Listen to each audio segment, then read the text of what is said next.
Stephen had no idea that a single drone flight over the snowless peaks of Nepal would change everything. Before we continue, please take some time to subscribe to Dailydose, like, and share this video. He thought he was just capturing scenic footage for a climate change documentary. But what he discovered in the process would not only stun him, it would uncover a mystery buried for 500 years. At first, he believed he had just recorded some beautiful imagery of the mountains. But as the camera panned over a barren ridge, a strange formation caught his eye, something that looked eerily human. What happened next would lead him down a dangerous path filled with angry locals, smashed equipment, and even a chase from the police. This wasn't just a hike for footage anymore. This was something much bigger. Stephen had traveled to Nepal with a small documentary crew, each member pursuing different parts of the story. While others interviewed villagers about rising temperatures and shrinking glaciers, Stephen had taken his drone high into the mountains alone. He needed powerful visuals of snowless summits to underscore the film's message about climate change. After a long and grueling 3-hour hike, he found the perfect launch point. The conditions were ideal. He sent his drone soaring over the peaks, aiming for distant ridges where the snow had melted away.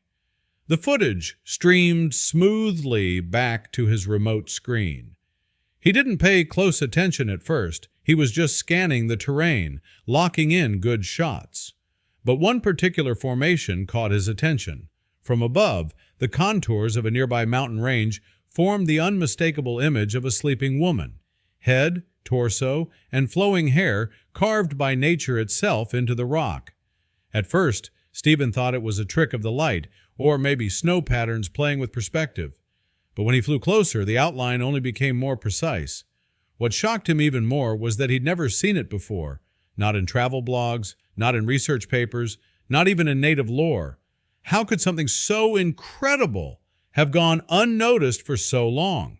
Just as he was about to take a few more passes, his drone's battery warning beeped. It was already down to 40%, and Stephen knew he had to return it before it lost power. He disabled the camera feed to conserve energy and guided it back toward him. But luck wasn't on his side. Before it reached him, the drone lost all power and dropped somewhere into the snowy mountains. Cursing under his breath, Stephen packed his things and began the uphill trek to retrieve it. Nearly an hour later, exhausted and cold, he finally reached the spot. But the drone wasn't the only thing waiting for him there. Standing by the wreckage was a woman dressed in thick, traditional clothing, clearly a local, and she did not look pleased. She began shouting in a language Stephen didn't understand. In her hand was a long wooden stick. Stephen tried to explain, gesturing toward the drone, but she wouldn't let him speak. His heart sank when he saw his drone lying in pieces at her feet. Frustration turned into anger, and soon they were both shouting at each other in complete confusion. But the situation turned from frustrating to terrifying in an instant. The woman pulled an axe from her back. Stephen froze. Was she really going to hurt him over a broken drone? Not wanting to find out, he made a desperate move. He turned and hurled himself down the snowy slope behind him, using his jacket and the slick ice to slide down the mountain. It was a rough ride, but he made it safely. The drone was gone, but thankfully Stephen had one stroke of genius. Before it crashed, the footage had auto-uploaded to his cloud storage. Shaken but safe, he made his way back to his lodge. That night, he loaded the footage onto his laptop, and what he saw took his breath away. The sleeping woman formation was real. The drone had captured it in full detail. But something else caught his eye, too. At the base of her neck, partially exposed due to the melted snow, was what looked like the entrance to a cave.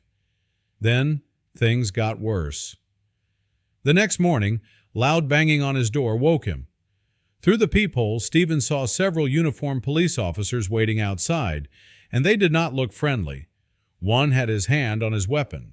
A wave of panic hit him. Why would police be here? Did it have something to do with the footage? Was that woman someone important? When he refused to open the door without answers, the officer counted down. "Open this door in 5 seconds or we break it down." That was all Stephen needed to hear. He grabbed his emergency bag, flung the window open, and jumped onto the fire escape. He landed hard, but adrenaline kept him moving. As he heard the officers burst into his room upstairs, Stephen disappeared into the back alleys of the village. Now, on the run, he had one goal: find that cave and figure out what the locals didn't want anyone to see. Stephen found a quiet, remote spot behind a line of shops and took a deep breath.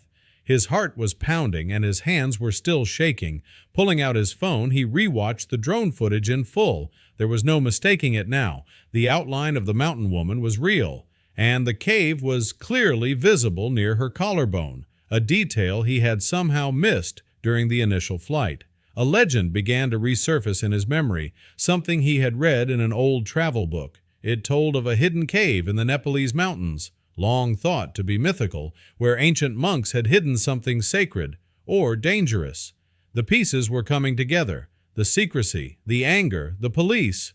It all made sense now. The locals weren't just protecting their land, they were protecting a secret. Stephen made his way to a nearby village market, bought a set of winter gear from an out-of-town vendor, and asked no questions. Avoiding any local contact, he took back roads, moving only at night, keeping low and sticking to shadows. By dusk the next day, he reached the base of the mountain again, this time prepared for a climb that would take him beyond where he'd flown the drone. The ascent was brutal. Loose snow made the climb difficult, and freezing winds bit into his face. After 20 hours of relentless trekking, one of his toes began to go numb from frostbite. But Stephen wouldn't stop. At long last, he arrived at the rock formation he'd seen in the footage. From that angle, the sleeping woman was unmistakable, and more haunting in person than it was from the sky. Then, just as predicted, he found it, the cave. But he wasn't alone. A group of 15 villagers, all in traditional garb, were trekking toward him, calling out in their language. Stephen didn't wait to see their reaction. He ducked into the cave and ran, flashlight in hand, breath echoing off the stone walls. The tunnel twisted deeper and deeper into the mountain. Finally, he stumbled into an open chamber, and what he saw made him freeze. Golden idols, scrolls sealed in wax, chests filled with ancient coins. It was a hidden vault, untouched for centuries. The legend was real. He pulled out his phone, snapped a few quick pictures, and prepared to upload them to the cloud again. But his phone froze. Literally. The cold and moisture had crashed the system. Panic surged through him. He warmed it with his hands, restarted it, and when it finally turned back on, he quickly unlocked it. Just as he was about to upload the image, shouts echoed behind him. "Don't send the picture!" one man cried in broken English. Stephen turned to see the villagers had followed him in. But their faces weren't angry. They were terrified. An elder stepped forward. "We don't want trouble. This place is sacred. It is not treasure. It is protection." Stephen's hand hovered over the upload button. He looked at their faces. They weren't greedy or malicious. They were guarding something they genuinely believed was important, something that should never be exposed to the outside world. He lowered his phone. "I understand," he said. "I won't share it, but you have to move it. Hide it better. Someone else might find it next time." The elder nodded. "We will." Stephen climbed out of the cave with the group and began the long journey back down the mountain, this time walking with those he once thought were his enemies. He returned to his lodge a different man, wiser, humbled, and still in awe. He didn't have the treasure, or the photos, or the global fame, but he had something more powerful: the truth. Back home, Stephen never told the full story in public, but among close friends, around late-night fires, he'd share just enough to leave them wondering. The mystery was safe, the legend lived on, and the sleeping woman would remain hidden, at least for now.